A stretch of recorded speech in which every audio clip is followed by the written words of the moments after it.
Hi, my name is Emily. I'm 28 years old, and I'm married to a wonderful man named Jake. He's 30. We've been husband and wife for 5 years now, and honestly, he's the kindest person I know. Jake just radiates goodness. He loves me deeply, and always puts my needs first. When I'm sick, he's my rock, taking care of me without complaint. He even makes me the most comforting chicken soup. And he's never once raised his voice at me, never gotten angry. He's just calm, always listening, always respecting my thoughts and feelings. But, and there's always a but, isn't there? Jake doesn't make a lot of money. He works incredibly hard in construction, long hours under the sun, but he only brings home about $2,500 a month. In today's world, that just doesn't stretch very far. I have a good job, thankfully, and I earn around $5,000 a month. So, I make more than him, which I know bothers him, even though he doesn't say it. I've tried to encourage him. Why don't you start your own business, Jake? You're so handy, you could be your own boss. But he just shrugs and says he wouldn't even know where to begin. Honestly, it's frustrating. I dream of a different life for us, a bigger house, a newer car, maybe even our own business someday. Right now we're in a small apartment, watching every penny. We don't have fancy things, and while I love Jake more than anything, sometimes I get angry. It's not fair, I think. I find myself saying things like, "You're not like other men, Jake." Other men buy their wives nice things, they have big homes, successful businesses. I hate myself for saying it the moment the words are out of my mouth. Jake just listens, his eyes downcast, and I see the sadness clouding his usually bright eyes. He's so responsible though. Out of his $2,500, he sends $1,200 to his parents to help them out, and then gives me the remaining $1,300 for our household.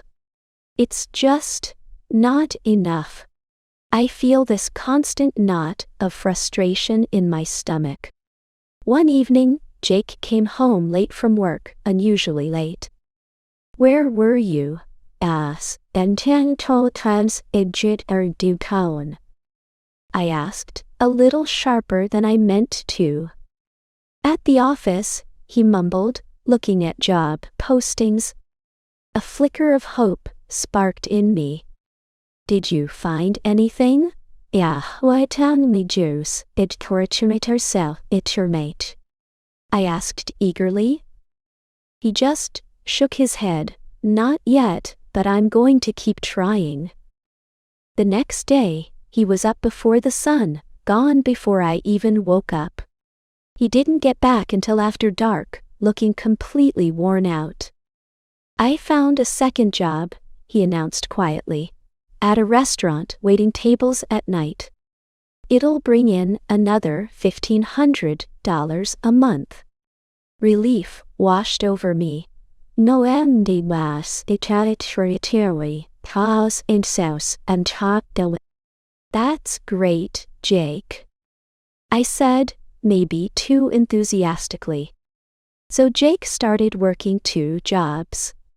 He was always tired, always rushing. He barely had time to eat, let alone talk. The smiles faded. One night, he stumbled through the door, looking pale and shaky. His hands were trembling. Then, he just collapsed. "Jake!" I screamed, rushing to his side. "Hi! What happened? What happened?"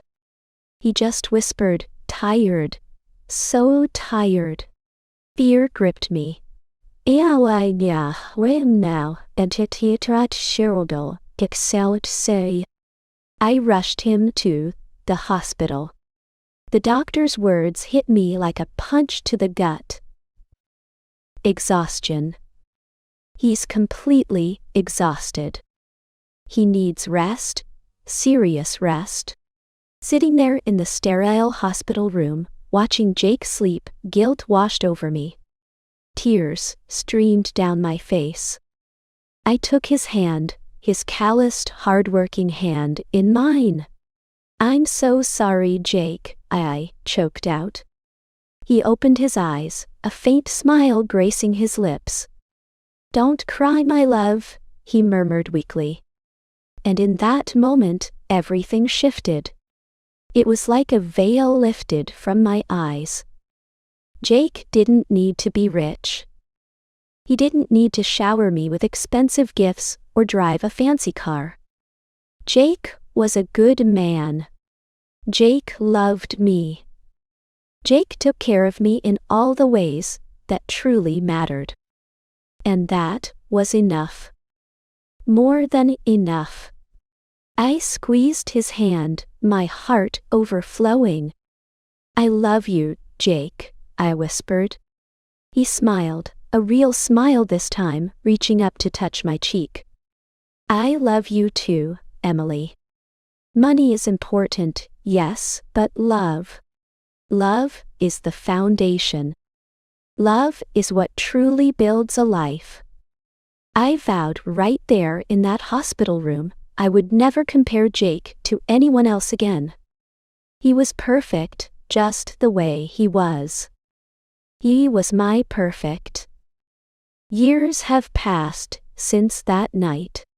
My name is Emily, and I'm 35 years old now. Jake and I are still happily married, going on 15 years strong. We have a son, a bright, energetic 9-year-old who is just as kind-hearted as his dad. When I married Jake, he didn't have much in terms of dollars and cents, but he had a heart of gold. And you know what? It was at the end. That's worth more than all the riches in the world. I learned that day in the hospital that true wealth isn't measured in bank accounts, but in the love and kindness you share. And in that, Jake is the richest man I know.